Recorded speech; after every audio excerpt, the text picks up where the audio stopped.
Parliament ఎన్నికల ప్రచారంలో భాగంగా నల్లగొండ జిల్లా నార్కట్పల్లి మండల కేంద్రంలో నిర్వహించిన రోడ్ షోలో భువనగిరి పార్లమెంటు కాంగ్రెస్ పార్టీ అభ్యర్థి చామల కిరణ్ కుమార్ రెడ్డితో పాటు మునుగోడు ఎమ్మెల్యే భువనగిరి పార్లమెంటు ఎన్నికల ఇన్ఛార్జి కోమటిరెడ్డి రాజగోపాల్ రెడ్డి, నకరకల్ ఎమ్మెల్యే వేముల వీరేశం పాల్గొని ర్యాలీని నిర్వహించారు.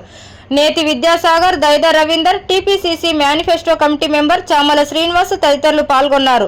ఈ సందర్భంగా చామల కిరణ్ కుమార్ రెడ్డి మాట్లాడుతూ ఈ నార్కట్పల్లి గడ్డ మీద ఇంత మంచి ర్యాలీని నిర్వహించిన ప్రతి ఒక్కరికి ధన్యవాదాలు తెలియజేస్తూ రాష్ట్రంలోనే నకరకల్ ఎమ్మెల్యే వీరేశం అన్నని అత్యధిక మెజారిటీతో గెలిపించాలని, మే 13న జరిగే పార్లమెంటు ఎన్నికల్లో కూడా ఆశీర్వదించి అత్యధిక మెజారిటీతో గెలిపించాలని కోరారు.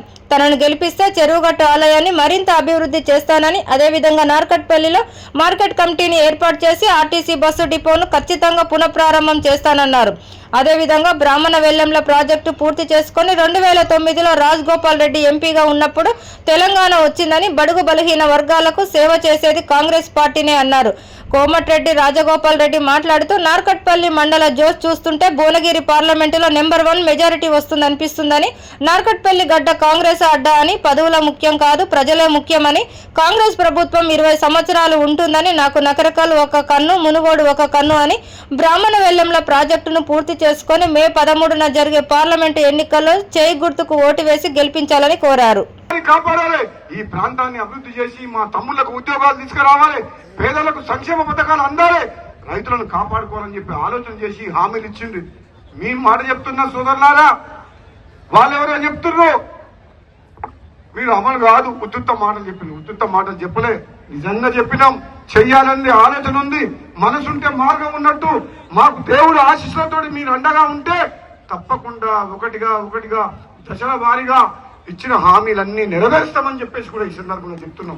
మొన్న రేవంత్ రెడ్డి గారు అన్నారు, యాదగిరిగుట్ట లక్ష్మీ నరసింహ సాక్షిగా ఆగస్టు 15లోగా 2 లక్షల రూపాయల రుణమాఫీ చేస్తామని చెప్పి నేను చెప్తున్నాం. ఇది పేదోళ్ల ప్రభుత్వం, పేదోళ్ల రాజ్యం వచ్చింది. ఇది కేసీఆర్ లాగా కుటుంబ పాలన చేయదు, అవినీతి రాజ్యం రాదు. కమిషన్ల కోసం ప్రాజెక్టు కట్టాం, కుటుంబం నా తర్వాత నా కొడుకు అని చెప్పాం.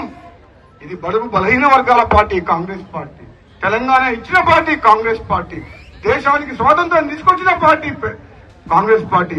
ఈ కాంగ్రెస్ పార్టీ ద్వారానే ఈ పేద ప్రజలకు న్యాయం అవుతుంది, ఈ ప్రాంతం అభివృద్ధి చెందుతుంది.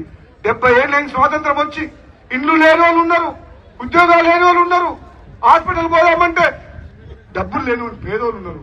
ఈ ప్రభుత్వం బడులని, ప్రభుత్వం ఆసుపత్రులని, పేదల బాగోగుని పట్టించుకున్న ప్రభుత్వం రాలేదు. ఇప్పుడు వచ్చింది నిజమైన ప్రభుత్వం, పేదల ప్రభుత్వం వచ్చింది. మీ అందరికి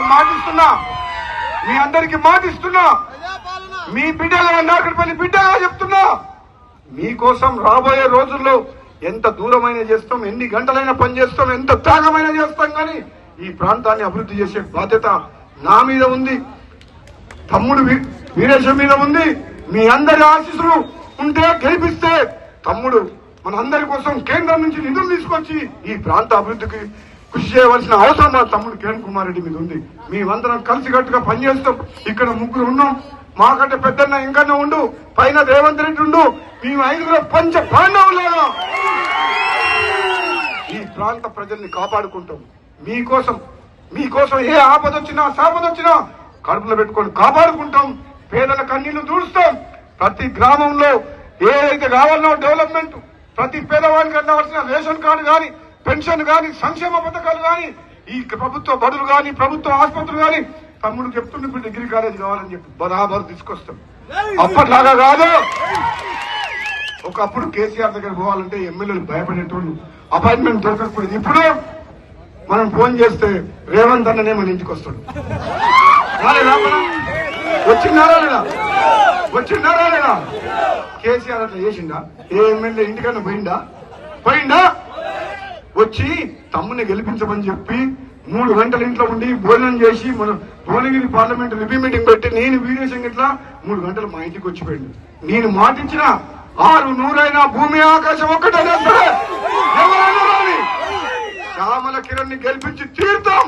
మా నకరకల్ గడ్డ మే 13వ తారీఖు నాడు మీరు నన్ను పార్లమెంట్ సభ్యునిగా కాంగ్రెస్ పార్టీకి ఓటేసి నన్ను ఆశీర్వదించమని కోరుకుంటున్నాను. ఎందుకంటే ఇప్పుడు మీరు మా రాజగోపాల్ రెడ్డి అన్నని గెలిపించుకున్నారు. అసెంబ్లీకి పంపించుడే కాకుండా కాంగ్రెస్ పార్టీ ప్రభుత్వం కూడా తెచ్చుకున్నారు. గత 10 ఏళ్లుగా తెలంగాణ వచ్చిన తర్వాత కూడా మన కష్టాలు తీరాలని చెప్పి సోనియా గాంధీ గారు తెలంగాణ ఇచ్చిర్రు. ఆ రోజు నీళ్లు, నిధులు, నియామకాలు ఏదైతే ముఖ్య నినాదం ఉందో ఆ నినాదం కోసం మనం పోరాటం చేసినాం.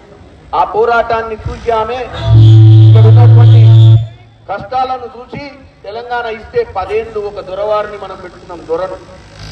దొర పాలనల 9 లక్షల కోట్లు అప్పైంది తప్ప మన నీళ్లు, నిధులు, నియామకాలు ఏమీ కూడా నెరవేరలేదు.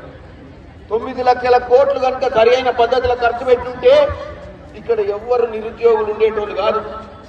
ఏ రైతుకు కూడా నీళ్ల సమస్య ఉండేది కాదు, కరెంటు సమస్య ఉండేది కాదు. ఇంటికి ఒక మనిషికి, ప్రతి ఒక్కరికి ఒక ఇంటి ఇల్లు వచ్చేది, డబుల్ బెడ్రూమ్ ఇల్లు. ఇవన్నీ వచ్చాయి. దళితులకు 3 ఎకరాల భూమి కూడా వచ్చేది. 9 లక్షల కోట్లు సరైన పరిస్థితిలో ఖర్చు పెట్టుంటాయి. కానీ దేనికి ఖర్చు పెట్టిండా? కాళేశ్వరం ప్రాజెక్టు మీద ఖర్చు పెట్టిండు. మరి ప్రాజెక్ట్ ఏమైనా పనికొస్తుందా? కూలిపోతుంది. అంటే 1,50,000 కోట్ల రూపాయలు ఒక్క ప్రాజెక్టు విషయం చెప్తున్నా. అట్లా మేము ప్రభుత్వంలోకి వచ్చి 150 రోజులు అయిన తర్వాత ఆ సెక్రటేరియట్లో పోయి కూర్చుంటే, ఆ సెక్రటేరియట్లో పోయి ఆఫీసర్లందరినీ పిలిచి చూస్తే ఆఖరికి ప్రతి శాఖలో కూడా 1,000 కోట్ల రూపాయల అప్పు పేరుకుపోయి ఉంది.